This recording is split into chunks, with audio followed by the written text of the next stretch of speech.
नमस्कार, मैं हूं आपके साथ अंजना शर्मा और आप देख रहे हैं वर्तमान युग। तो आइए शुरुआत करते हैं आज की खास खबर से।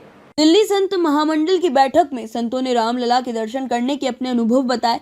रामलला के दर्शन से जो आनंद मिला उसका वर्णन नहीं किया जा सकता है। श्री महंत नारायण गिरी रामलला को बार बार निहारने का मन हो रहा है। नवल किशोर दास महाराज, राम मंदिर भारत को पुनः विश्व गुरु बनाएगा। आलोक कुमारी। दिल्ली संत महामंडल की बैठक आरटीओ के शिव मंदिर में हुई। बैठक में संतों ने श्री राम जन्मभूमि पर बने भव्य श्री राम मंदिर में रामलला के दर्शन करने के बाद अपने अनुभवों को बताया। बैठक की अध्यक्षता श्री दूधेश्वर पीठाधीश्वर श्री पंच दशनाम जूना अखाड़ा के अंतर्राष्ट्रीय प्रवक्ता, दिल्ली संत महामंडल के राष्ट्रीय अध्यक्ष व हिंदू यूनाइटेड फ्रंट के अध्यक्ष श्री महंत नारायण गिरी महाराज ने की।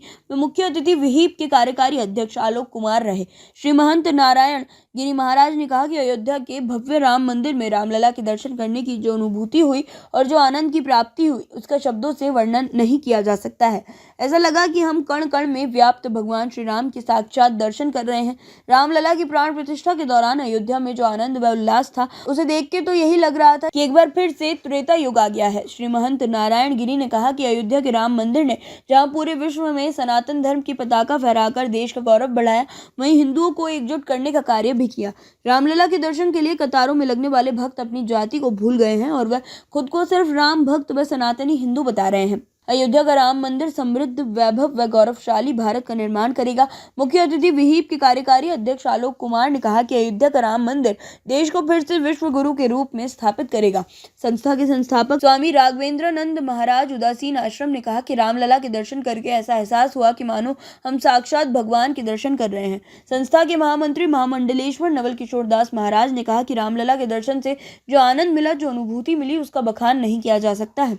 संगठन मंत्री महामंडलेश्वर कंचन गिरी महाराज ने कहा कि रामलला के दर्शन किए तो यही लगा कि बस लगातार उन्हें ही निहारते रहें। संस्था के पूर्व अध्यक्ष महामंडलेश्वर साध्वी महामंडलेश्वरी विद्यानंद गिरी महामंडलेश्वर राम गोविंद दास महाराज, कोषाध्यक्ष महंत धीरेन्द्र पुरी महाराज महामंडलेश्वर, शैलेंद्रनंद पुरी महाराज, महंत ओम प्रकाश महाराज लंबे हनुमान, करोल बाग महंत नारायण गिरी, गुप्ता कॉलोनी कोतवाल, मंगलदास ब्रह्मचारी, विहिप के मंत्री सुरेंद्र आदि भी मौजूद रहे। आप निस्संदेह आपके यहाँ पधारने से अपने आप को बड़ा गौरवान्वित महसूस कर रहे हैं। आपका बहुत बहुत स्वागत है। आप कृपा करके पधारे यहाँ पर। अभी सुंदर जी ने व्यक्त किया, फिर मैं माननीय रमेश जी से निवेदन करूँगा जो वाइस चांसलर हैं, आप रमेश जी वाइस चांसलर हैं और सभी विभाग में और बड़े कई अनेक दायित्वों में रहे। मेरा धन्यवाद। मैं आज अपने आप को बहुत सौभाग्यशाली समझ रहा हूँ कि आज मुझे आप सबका ये सानिध्य प्राप्त हुआ। श्री राम और रामायण कहो या कुछ भी कहो, कई चीज़ें ऐसी हैं जो विश्व में कई बार समझ में नहीं आती।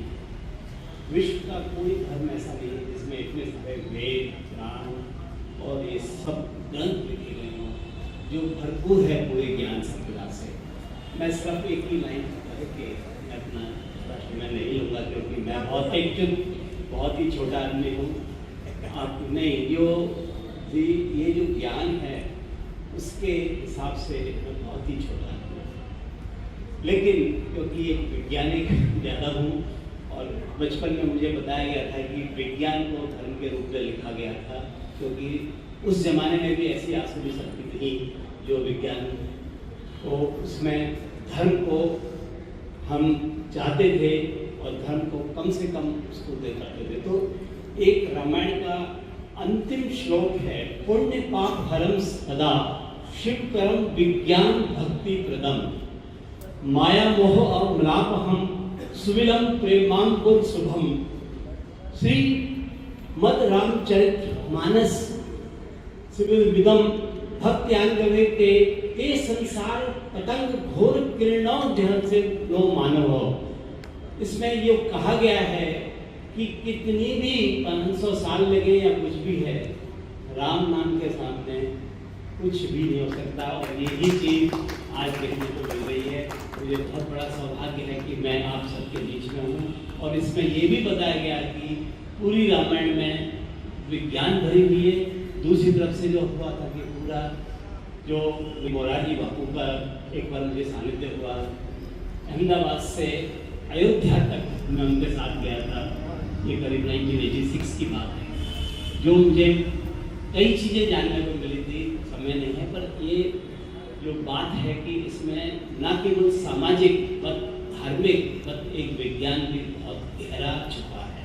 बस सब में आपका सबका आशीर्वाद चाहिए और कुछ नहीं। आमंडलेश्वर श्रीमान महंत सभी संत वृंद, हमारे विश्व हिंदू परिषद के पदाधिकारी, अब इस विषय पर, जिस विषय पर हम 35 साल तक प्रतीक्षा करते रहे भगवान राम की, मैं अपने संस्मरण पुरानी स्मृतियों से लेकर के चलूंगा। अयोध्या में सत्यपाल दास जी महाराज को गोरक्षा समिति का संयोजक बनाया।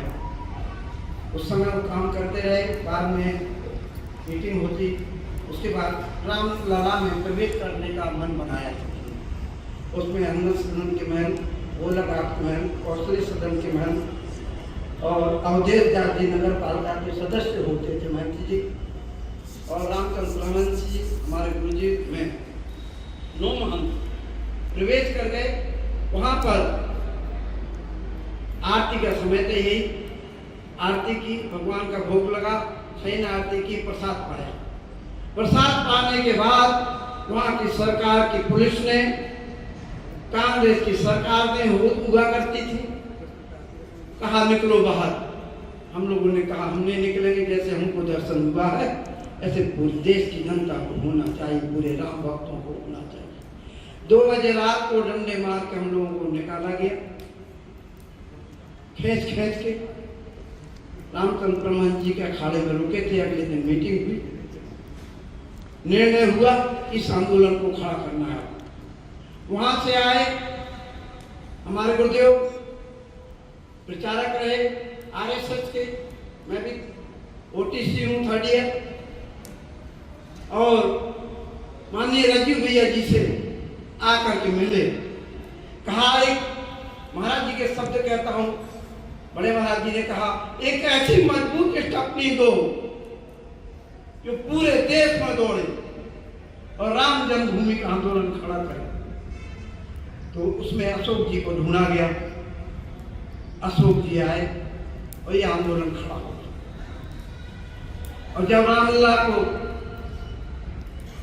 ये कलंक का ढांचा गिराना था, हम वहीं खड़े खड़े गिरवा रहे थे, इधर तोड़ो उधर तोड़ो, ये पाइप तोड़ लो, ये एंगल तोड़ लो, लोहे की तार निकालो, छेद करो, गुम्मत को खींचो।